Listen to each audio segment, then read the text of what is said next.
Yes, you're good. Loud and All clear. right, good. All right, so I'm going to share something here. You should be able to see the Civil Rights 1968 Act of 1968.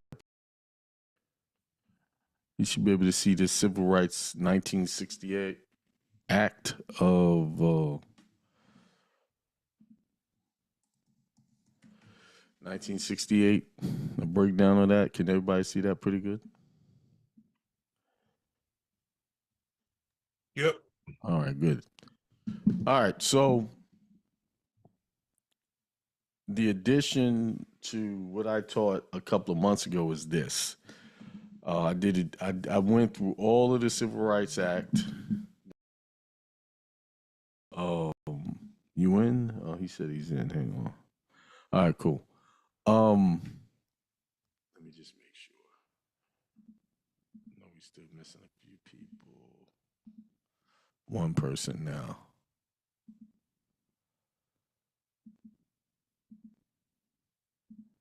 68, which was promoted largely for what they label Black or African American. At that time, they wasn't using African American. They were using Black, Negro, colored, and things like that. The only specific group that it talked about was American Indian. That's it. So all of these acts that the 1968 Civil Rights Act that they claimed was for your rights or for Black people's rights, it wasn't that at all. Now, that had some general things in there that, okay, you can't discriminate on race, color, and things like that. But the only specific group they ever talked about, and I'll give you the timeline here. Here's the Civil Rights Act of 1957. It was a voting rights enforcement, creation of the U.S. Commission on Civil Rights, and protected categories was race and color. And then let me clear something up. This whole idea of color is nonsense. It's something socially engineered in this country to create social classism, economic division, and to be able to label certain groups of people good or bad. So these are all constructs of this current country's system. You go anywhere in the world, this is not a thing, as it is in this country. Specific ethnic or racial groups named, there was no specific ethnic groups named in the 1957 Civil Rights Act. It just uses general classifications. Then the Civil Rights Act of 1960 just was talking more about strengthening voting protections, federal inspection of voter registration, things like that. No specific ethnic groups were mentioned there. 1964, purpose was for landmark civil rights law, public accommodations, employment, education, federally assisted programs. Protected categories used across titles was race, color, religion, sex, national origin. But no specific ethnic group was mentioned in that one as well. And then in 1968, Public Law 9284, this act has two separate civil rights components, and this is where precision matters. Title 7, Fair Housing, codified at 42 USC 3601 to 3619. These are all the protected categories, same as the other ones. The explicit statutory language was 42 USC section 3607 B1, nor does this subject apply to land held by an Indian tribe. So specific ethnic group expressly mentioned was Indians, Indian tribes. So if you go down to Title 2, Indian Civil Rights Act of 1968, codified as 25 USC section 1301 to 1303, explicit definitions, 25 USC 1302-2, Indian tribe means any tribe, band, or other group of Indians subject to the jurisdiction of the United States. Specific ethnic group expressly mentioned Indians. This title applies civil rights protections with Indian tribal governments, confirms Congress viewed Indians as a distinct people with political and legal status. Civil Rights Act of 1991 purpose amended employment discrimination law, expanded remedies and jury trial rights, protected categories used, same as the other ones. So this was the 1991. So the only Civil Rights Act that specifically named the group was in 1968, and that was the time of Martin Luther King, and this was passed after he was assassinated. So what does that say? What is this? I'm not gonna explain it just now, but I want you guys. What do you think that they're trying to say here? Somebody trying to get in? Anybody, whoever wants to speak up.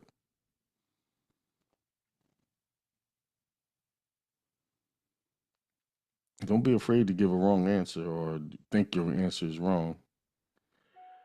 Peace, peace. Go ahead, Glenda.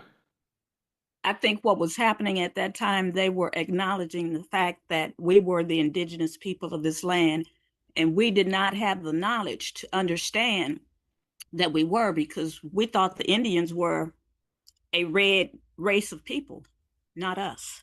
Mm-hmm. So they came up with a lot of treaties for the Indians or the American Indians, right? And most of them was never kept. They all went back on these ingredients. Somebody's in the waiting room. Hang on. There we go. So now we get the Civil Rights Act of 1968, and they made a big deal about that. That was a time of Martin Luther King, Malcolm X, Colin Powell. I don't know if I'm saying his name right. But it was a Powell. Somebody correct me what his first name was. And many others. Adam Clayton Powell. That's it. Adam Clayton Powell. That was a reverend. He was the one who really pushed for that and made a big deal about it, along with others, but he was at the forefront of that.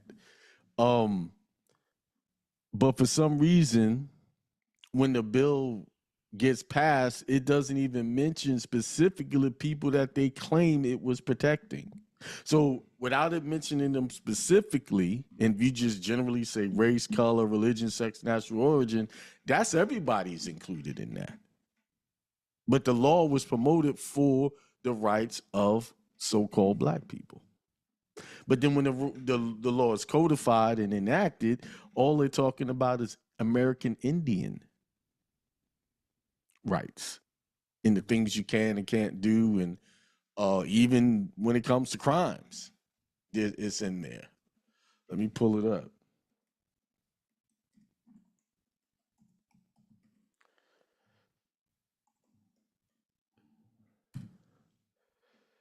Because you have to go through something to accomplish something. Say it again. You have to go through something to accomplish something. Unfortunately, a lot of people are not willing to go through something to accomplish something. It's too hard. That's too much.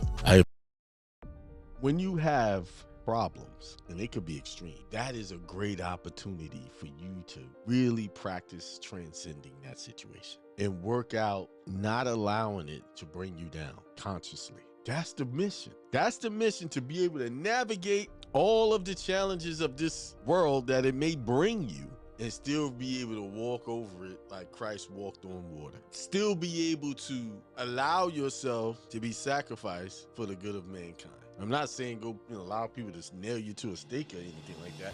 What I'm saying is spiritually, even though these people, you might feel from a fleshly level that they deserve condemnation, you cannot condemn. Because once you don't allow yourself to pass judgment on them for their wrongdoing, and you look at it as simply as, forgive them, Father, they know not what they do. And honestly, so people are so indoctrinated into the opposer mindset, into the devil mindset, that what they do, although it may be wrong to some and most people, they really don't see it as wrong. They really can't see it because their mind is so clouded in that vibration that in that world they feel justified. You just so happen to be a casualty of their ignorance to their true divinity.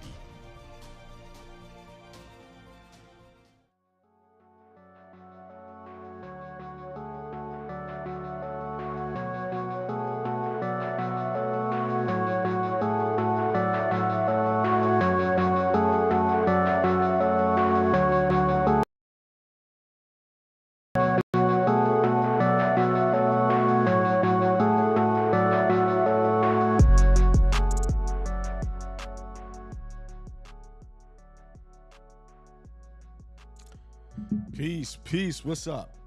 It is March the 1st, 2 months down of the 2026 year. What's going on with these last 2 months? Have you accomplished what you wanted? Are you on track to achieve those goals that you set forth coming into the new year? I can tell you right now, most people fall off track within the first couple of weeks. Sometimes even the first couple of days they fall off. So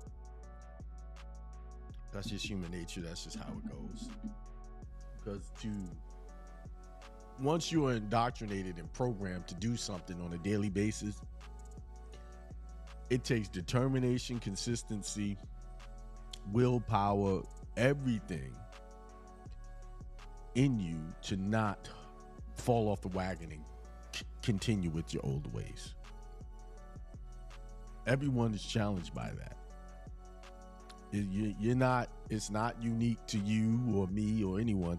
Everyone is challenged by that because we all are created in the same way, meaning first 7 years of our life is where all of the indoctrination and all of the taking in of information and forming us into who we're going to be through our life to our adulthood.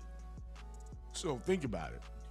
If you're born in this culture, this Western culture, this North American, United States of America, we were programmed for 7 years early on, from the time we hit the womb, take vaccines, go to school, so you can read and write and learn information according to societal standards. So now you're here in your later years trying to undo that stuff, and you're gonna get met with obstacles, and the biggest obstacle is gonna be yourself. Not any outside influences. Those are the add-ons. That's the what you call the extras. Distractions. But the biggest distraction is you, because it's up to you to contract with those little distractions out there and accept them. And some of those distractions could be you want to watch your favorite shows, you want to watch your favorite team, you want to hang out with your friends, you want to and think about it. Most of the distractions that we have, except for one of them, which is sleep, most of the distractions we have is the things that we want to do to entertain ourselves, keep ourselves from being bored. Most people stay in a certain income levels because their entertainment awareness is higher than their financial awareness, meaning they're more wanting to do entertaining things instead of doing things that are financial, that can carry them throughout the life, and they can prepare them for a life where they could just do whatever they want if they have the money. Think about it. Think about your financial situation right now and ask yourself, are you there because you chose other things that took away from your money or your financial stability, then add to it? And I can tell you, that's really, if you cut it all down, that's it. Our eating out, our wanting to watch programs, wanting to watch sports, do other things that distract us from what we say we want. All of us, I can ask 100 people, you want some money? Yes. Most of them will say, yes, I want a lot of money. Why? Because it'll afford me the things that I want to do without having to worry about paying bills, right? But when it gets down to the point of, are you going to do it? What's necessary, sacrifice what's necessary in order to get there. No one's, entertainment is good, and it's when it's done in balance. See, if my financial situation is not great, but yet I choose to entertain myself with something that costs money, instead of taking that money and putting it towards my financial stability, then that's a problem.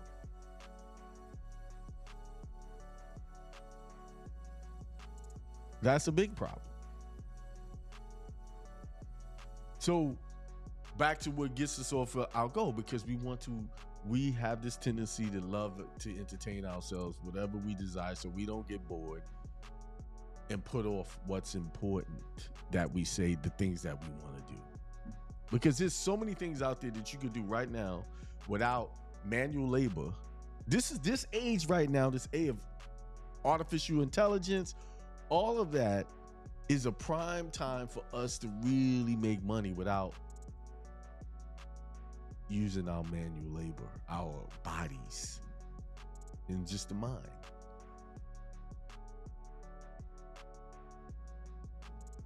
Before I get into the lesson of today, thank everyone that's listening. I don't think there's many on, because I didn't do a show last week because I went to the mountains. Me and the wife, we went into the mountains, and we took time, and it was like that, just time just to chill was like going off to another world. And we did it for like a day. We had to get out of there because a snowstorm was coming, and we had to get out of there. But we enjoyed our time, and then so we got back, we got thrown right into life's responsibilities. But we had a great time. And that's the key, like, to keeping your relationship alive and good. Just take some time, even if it's a day. Just take time, just for each other. But anyway,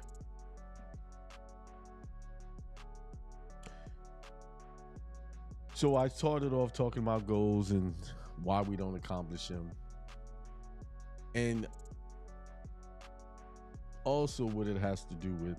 It also has to do with the immaterial and the material. Immaterial, as I'm going to define it today, we're talking about spirituality, spiritual rather than physical. And there's scriptures that support this. Like there's scriptures that support this, what I'm talking about. It says in John 4:24, God is spirit, and they that worship him must worship him in spirit and in truth. So you must worship him in the immaterial, meaning consciously thinking of God, and in truth, be truthful. When you're praying, are you truthful?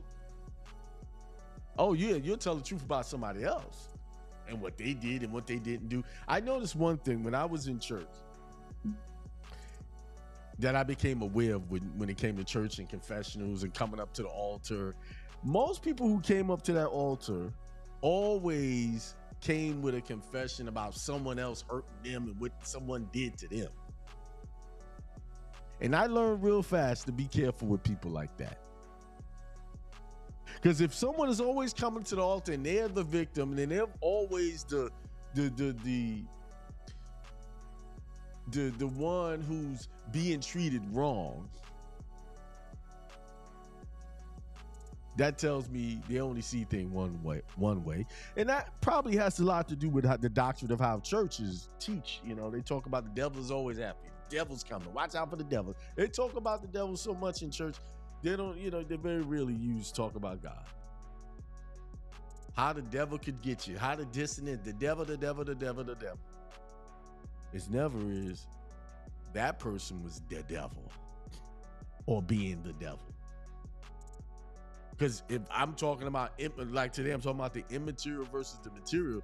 Materially, in the physical world, I see people doing jacked up shit, saying and doing and hurting people in the material world. I never saw a devil do anything.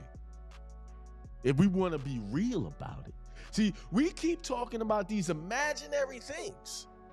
And when I say it's imaginary because you have not physically seen a devil do anything to anybody or come do anything to you.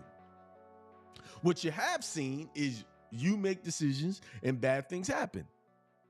Or someone made a decision and it did a bad thing. That's what I see in the material world. Why do these things happen? Why do they happen? Because in Hebrews 11:3 it says, things which are seen were not made of things which do appear. The material world came from an unseen source, God's spoken word. Immaterial precedes material. So when you see bad things happen, why? In the immaterial world, in the spirit of that person, they decided in their consciousness that they were going to do a thing. And this is why these things happen. This is why the immaterial world is the most important aspect of your existence. This is what they're talking about. Put forth the kingdom of heaven first, and then all these things will happen to you. All the good things that you want will happen to you. But unfortunately, people don't put forth the kingdom of heaven first. They put the kingdom of hell first. And that's why they receive hell. See, what that scripture failed to bring 360 degrees was that what you put forth in your consciousness, what you put first in your consciousness is what is going to appear first in your life. So if your first thought in the day is something negative, how hard it is, the bad work, and then you hate the people and this and that, that's your first thing. Then what you think your day is going to be like? What you think your week is going to be like? What you think your month is going to be like? What do you think your year is going to be like? If the first thing in the immaterial world, it is a negative thought, you can't get something positive out of a negative. Let me change that. You can, in a way. If something negative happens, you can look at it and learn from that negative situation and turn it into something positive by consciously looking at it and not judging it as a negative and say, hey, you know what? This is a process. This is teaching me something. I'm going to turn this into a positive situation. Yeah, that in that aspect, yes.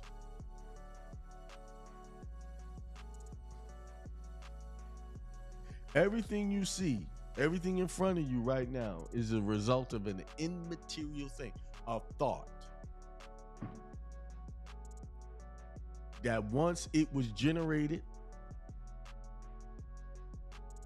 it was contracted with to make a decision based on that thought. And now that thought was turned into a material, to transcended into a material thing that you are actually dealing with in the material world right now. So at no point should you point the finger anywhere else outside of you, because everything you're experiencing comes from inside of you, even the relationship you're in, even the behaviors of your children, even the behaviors of your family.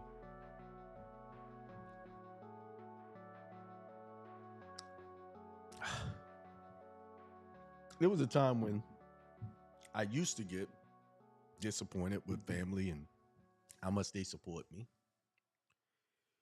or don't. Then I realized something. It's not their fault. And it's not their job to support me. They weren't put here to support me. Now, if they do, that's an add-on. That helps to have that support. But I have the greatest support of all, the Spirit of God within me. And with that support, I can't go wrong. Everybody else's support is temporary. Reason why it's temporary, because they got things they're dealing with. They got ideologies and belief systems they want to deal with that comes first. They're putting their kingdom of heaven first. Y'all do realize the kingdom of heaven is different from everyone else. Everyone else. Like your kingdom of heaven and what you are putting first as far as God, and it's different. See, the world got you believing that there's only one God out there. That's a concept. Everybody has their own concept of God. The mere statement in the Bible where God says, I'm a jealous God and have no other God before me, tells you that there was other gods.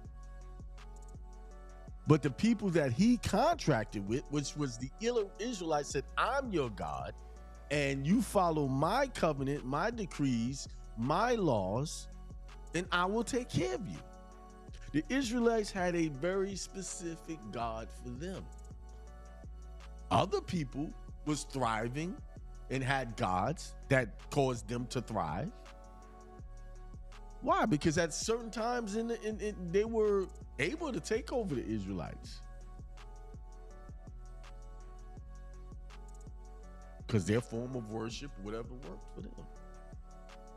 But the specific people God chose to be his people through the Abrahamic covenant, they had rules and regs.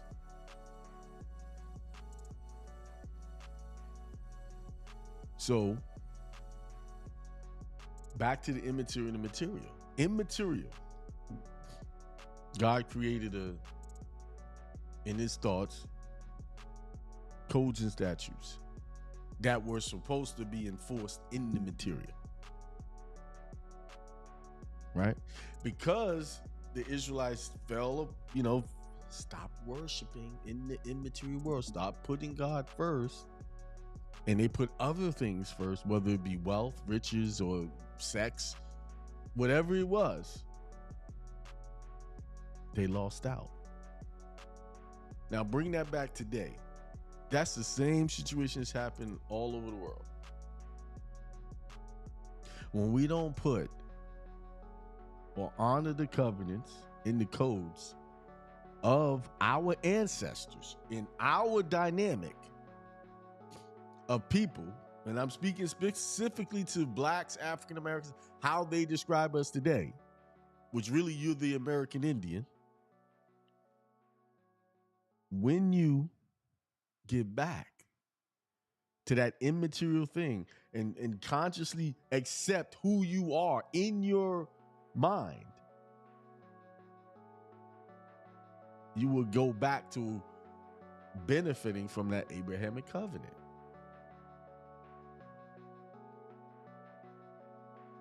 Remember, there was 13 tribes. The 13th was the Levites. They were the priesthood class. So because there's 12 tribes out there and they're all over, different, come from different lineage and family, scattered and spread amongst the planet, renamed, reclassified, gentrification by paper. They don't know who they are. This is why I teach what I teach, to show you, who are you? Look into the history of yourself. But it all starts with an immaterial thing, the acceptance that what you've been labeled today is not the truth of you. Because I can go to all walks of Asians and the other groups. They're thriving. Why? They have some of them are Christians and some of them are not. But they thrive.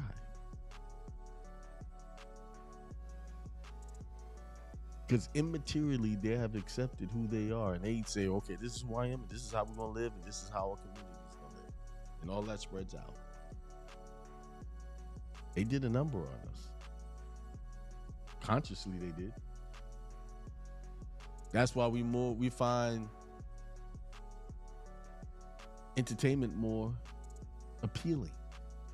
Why? Because it's an escape from the truth of your existence, that you living in an existence, in an enslaved existence, mentally enslaved, because you believe that the only thing you can accept is their public education system, their politics, their religions.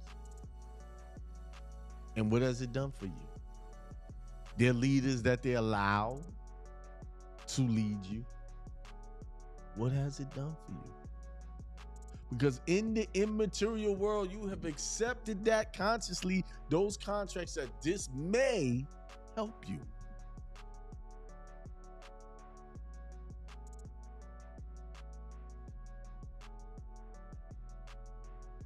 We are a people of commerce and prosperity, not a people of poverty,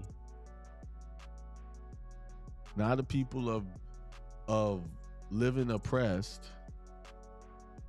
So really at this point, the only people oppressing us is ourselves, immaterially. And this is why we live the existence that we live. That's why our material world is oppressed. And we oppress ourselves through our music. We allow other groups of people to control the music that we listen to, and all the music talks about is the guys being drug dealers and getting high, and the women being bitches and hoes. Everything on the material level, every material vice there is presented to us, and guess what? We, as a people, as a whole, we accept that as our existence, and then we get confused of why we can't elevate. When you look at your women as sex objects and nothing more than a big booty and nice titties, what do you get from that? But that's what's promoted. Yes. Do other groups of people control that industry? Yes. But we don't have to participate. We participate willingly. And if someone came and tried to check you for it, they get upset. They want to fight you. I listen to what I want to listen to. Well, yes, that's right. But in your immaterial world, you have accepted the contract of being, if you're a man, being a thug in the immaterial world, in the mental, the consciousness, and the spirit of you. And if you're a woman, you accepted yourself as being a hoe and looked at it as just a big ass and a nice titties. That's it. That's what you have accepted. So when men approach you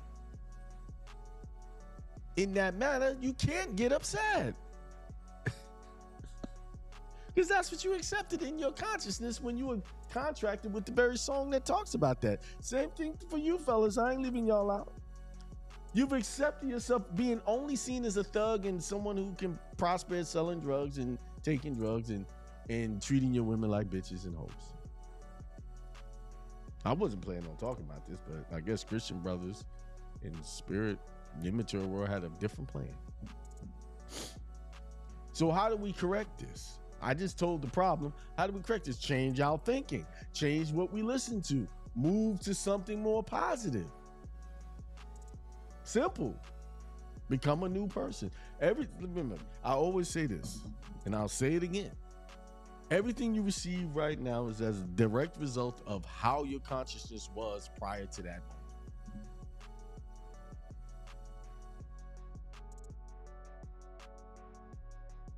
Okay? Now, you can accept that or reject it. That's on you. I'm just the messenger. I'm not here to make people do or whatever, do anything that I say. You don't have to listen to me. All you gotta do is just look at the results of your life. And if you don't like the results, that means you need to change things. You need to change people. Not change people. Change who you associate with. First of all, change you. The association you've been having with yourself is the problem. Change that, and then everything else changes. When I changed my thinking, changed my position, changed my thought process, I first had to change my thought process, and through my changing my thought process, said I need new associates. And through those new associates, I became a different person. But it all started in the immaterial and me changing my thoughts. It starts there. It don't start anywhere. It don't change me changing my wife and my kids. It starts with me. And by my example, they see that I'm living. Either they're going to get on board or leave. So many people leave my life. I've left my life since I made some changes. Since I stopped hanging out and watching games and just wanting to see boxing fights and all of that stuff, my friends changed. They lost the desire to hang out with me, and I lost the desire to hang out with them. Why? Because I was a new person. I wasn't who I was before. So I no longer was fun to them, and they no longer became fun to me. What's fun to me, let's talk to be in a room with people talking about real money. That's fun. Be in a room with people talking about spirituality. That's fun to me.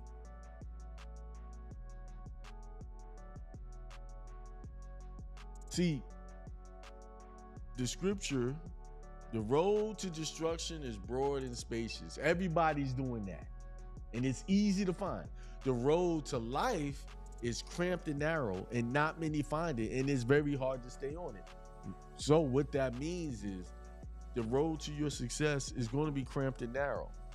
The road to hyper success is going to be cramped and narrow, and it's very few is going to find it, but the few that you find on it is going to be valuable to your success. But you can't be on the road of that's broad and spacious and be on the narrow road at the same time. You can't do it. That's why you have more people broke than you have wealthy. See, to be real wealthy, really wealthy, y'all can make fun of all of these billionaires and whatever, but then at some level, these guys are living on a high spiritual level.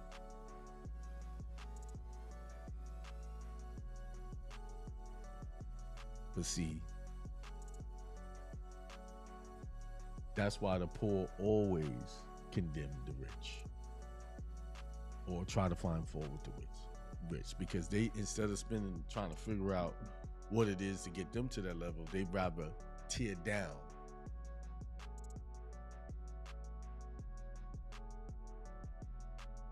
Anyway, that being said, I think I said enough for today. Remember, your immaterial world is what is going to get you how you're thinking, how you processing things, all of that, what you're allowing into your consciousness, what you're saying out of your mouth. I've learned to guard that with all. Like with everything, just to guard my thinking, my consciousness. Because if you don't, it's going to be checked for you. Anyway, with that being said, I'm having a webinar 8 p.m. tonight. It's only $47. And I'm going to go over everything I teach in general terms to show you why you should be setting up trust, why you should be doing the indigenous passport process, why you should be, there's another main topic I wanted to talk about. Status, correcting all of those things. Why it's important? Because people ask me, why do I need to do this? See, when they ask me that, because that means they don't want to be uncomfortable. They okay with where they at. But then they say they're not okay, but they don't want to do the work. But that's what this lesson for. $47, and you're gonna get an overview of the teachings and why it's important for you to set your private affairs, set your life in a certain direction so that you can live free, so that you don't be in bondage by the ideologies of today. Because some of y'all in bondage and don't even know it. So what I'm going to do is I'm going to put the link in the chat.